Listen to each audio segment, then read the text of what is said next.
Hi everyone, I'll show you how to replace speakers on your a1706 or a1708 model Macbook Pro. It's 2016 and up. So I'll show you how to remove the back arrow in a different video. If you want to watch how to remove this back, I'll provide a link below. So I just want to make it sure.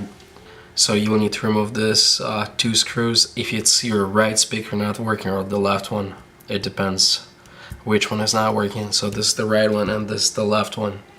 So there's two screws here and three screws you need to remove it, and there is a power cord for this one and there's a power cord for this one. So the first thing, I would just remove the cords.